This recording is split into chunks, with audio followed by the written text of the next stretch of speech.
Yo, gonna have a little debate, between Michael Jordan and LeBron. Who's to go, in my opinion?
All right, YouTube, we'll do this little debate: Michael Jordan and LeBron. Who's to go, in my opinion? Now, I'll start off with MJ.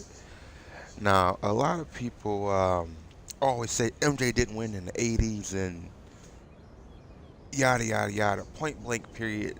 That wasn't his era that he reigned in. Obviously, it was the '90s when he got some strength to beat the bad boys and beat other teams.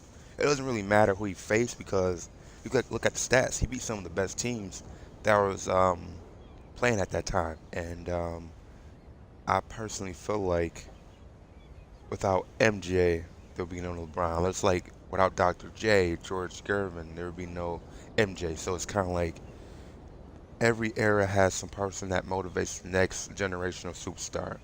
And I feel like MJ did that with the generation following after him. And, MJ, without further ado, MJ's been everyone's, well, not everyone's, it's been a couple people's favorite player to watch. I personally didn't watch him. I was born in '97, so I seen the later end of his career.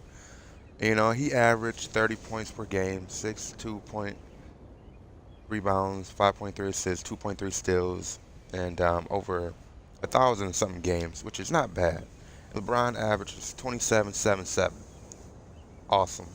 And what I'm going to say is, my personal opinion, MJ, for me, made me fall in love with basketball.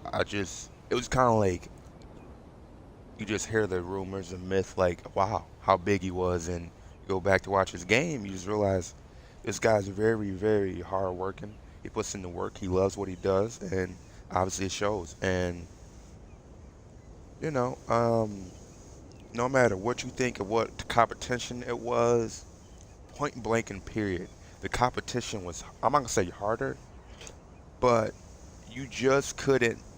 Scoring 30 back in the day is like scoring basically 40 today. Like averaging, these guys averaging over 30. It wasn't multiple guys averaging 30 plus at a good percentage rate. That's what I'm trying to say. Everybody averages at 30, right? If you're a really good scorer.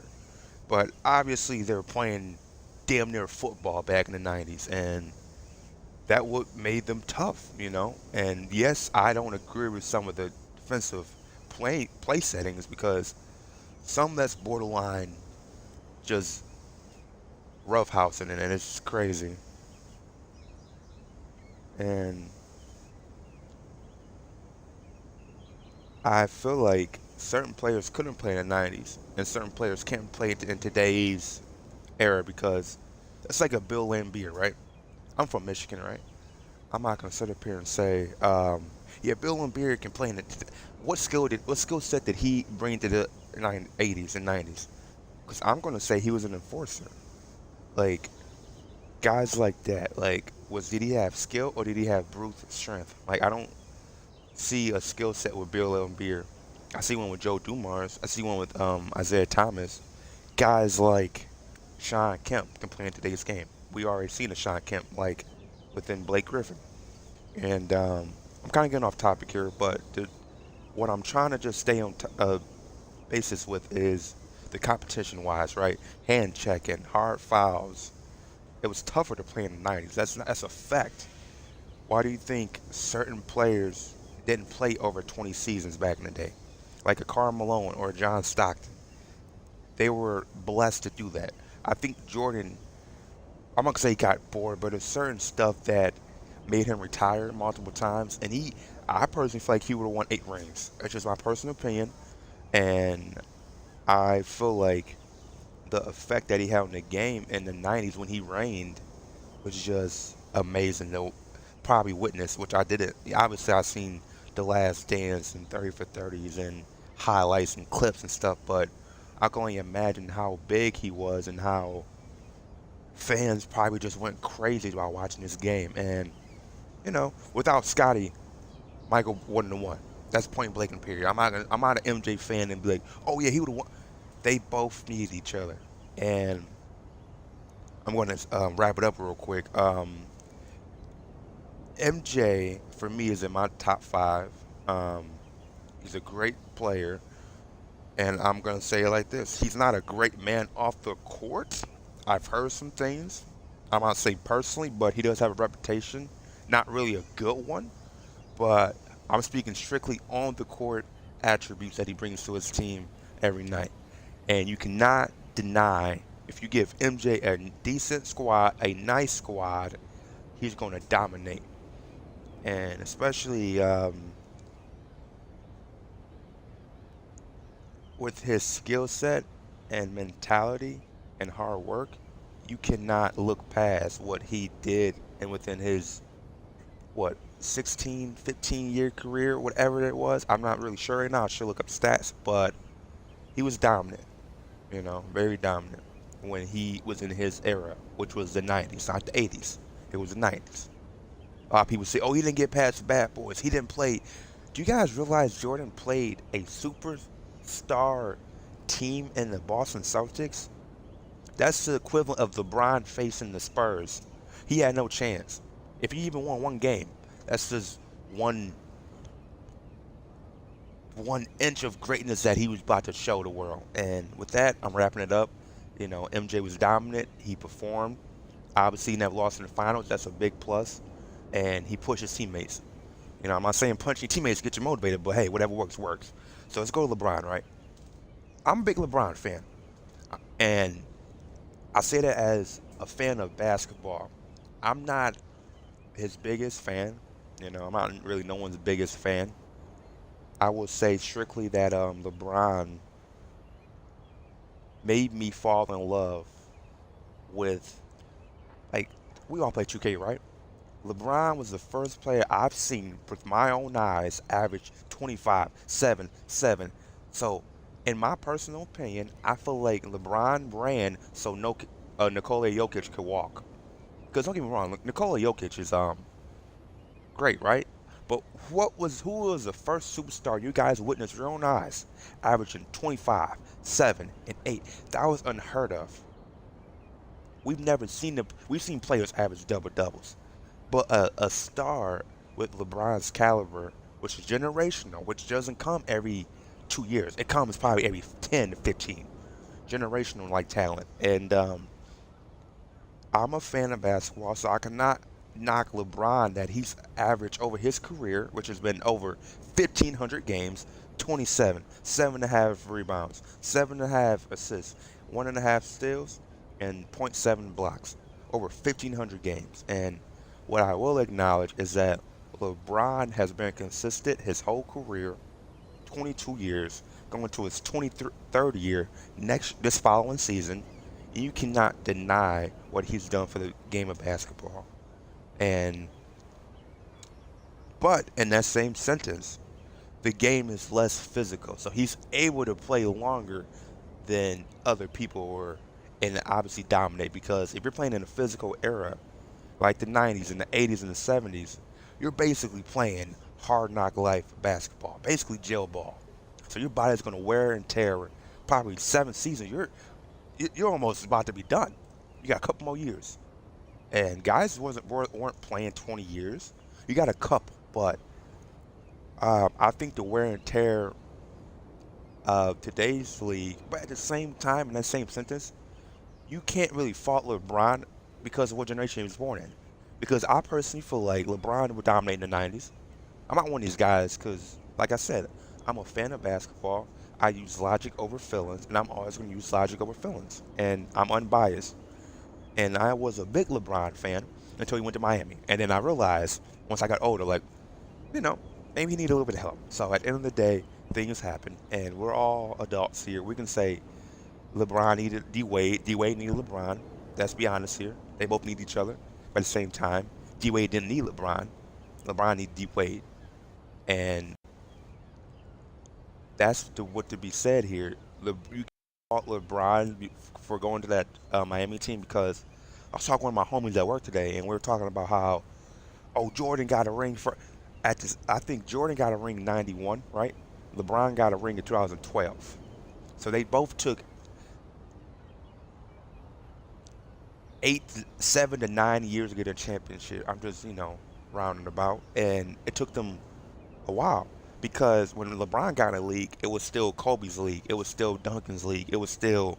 But once LeBron, that mid 2000s, like 2006, I told my homie, 2006, 2010, LeBron was the best player in the league. It was him, Kobe, then Dwight came a little after that. And I'm at the same time, LeBron did have a 61 win team within the 2010 Cavaliers. They went to the finals. I think it was 2010. No, I'm so sorry. Let me look it up. I'm sorry. I gotta look this up. It wasn't the 2010. Duh, that was 2010. But that was one of his good teams as well. Was it 07? 07 finals, LeBron. Yes, he played the Spurs. And they had no business being out there with the Spurs. But at the same time, basketball is a team sport, right? And LeBron basically had tier C players. Basically, people could brag about AI's team was weak. It was. But LeBron, you could put LeBron in that situation as well because he didn't have another co-star until he went to Miami. Like another superstar he can depend on. Of course, he had Mo Williams, El Gassius, Delonte. But some of these names I'm naming, they're kind of like, no disrespect to Mo Williams. I love Mo Williams. But you're not a D Wade. I mean, you're probably in the same boat. Well, hold up.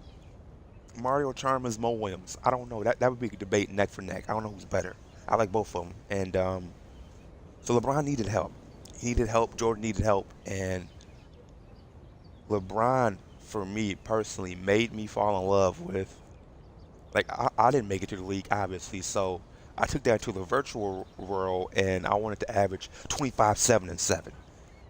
And I feel like he doesn't get the credit he deserves because of the maybe the flopping or the team switching, and he's had the most #1 draft picks to be his teammates. But at the same time, right? LeBron is. I put LeBron in my top 15. I don't know if he's in my top 5. I'll do that a little bit later. My top 5, top 10, top 15, and my top 20. I'll do that as a later video for down the road. But I would definitely put him in my top 15, maybe my top 10, because of his impact. Because I feel like without LeBron, there's no Westbrook averaging triple doubles. Because LeBron didn't really average a triple double, but he would get them. But that wasn't his game. Whatever you need LeBron to do, pass, score, rebound, defend, he's going to do that. Like LeBron is a gifted athlete, 6'8", 6'9", 250, and can jump out the roof, block shots. So you cannot deny what he's done for the game of basketball. You might not like him, but if you're a fan of basketball like I am, you cannot deny the overall talent that LeBron James has. And, he gets a lot of flack, and at the end of the day, it is what it is. Everything he's done in the past, let it go. If you're still mad at LeBron about him joining Miami, let it go. That was How long ago? 15, 14 years ago. Let it go. Like that old girl in high school that left you, let it go. Please. Um, and I feel like his impact on basketball is it was needed. It was needed in a time where you needed to have two generational players, which is Kobe, LeBron. It was just a back and forth. We never got that matchup. And I feel like LeBron James, you gotta give the man his credit. You really have to. He's a all-time leading scorer in points. Like no one's gonna break LeBron's record ever. His longevity is unheard of. It's downright insanity. Like what is this man gonna do when he retires? For half this man's life, he's been working out, getting in the gym, getting in shape. Like what is he gonna do? You know? So he might just I don't know, man. I just had to give him respect while he's still here and give him his flowers and really debate this. Because people always say, oh, Jordan this, LeBron this, and they disrespect the players. I'm not disrespecting LeBron. I'm not going to disrespect MJ because at the end of the day, if you don't like a man, cool. But if he's did enough work in a sport or an activity or anything in life, how can you deny pure talent and pure dedication? You can't. So that being said, my GOAT, I can't pick one. I'm sorry, I cannot pick one. I will put them both as GOATs because, quite frankly, without MJ, there's no LeBron. Without Dr. J, there's no MJ. So how can you say, oh yeah, without Nikola Jokic, there's no LeBron? In my personal opinion, if you want to debate this on my YouTube channel, we can't. But I feel like generational players like LeBron and MJ only so often, and you cannot deny what LeBron has done for the culture of basketball in general. And I got a lot of GOATs. I got Wilt, Shaq. So I feel like team sports, any sport, there has to be multiple GOATs because without one person you look up to, how can there be the next one coming up right after you and want to achieve more than you did? So everyone has their own type of motivation and their own type of,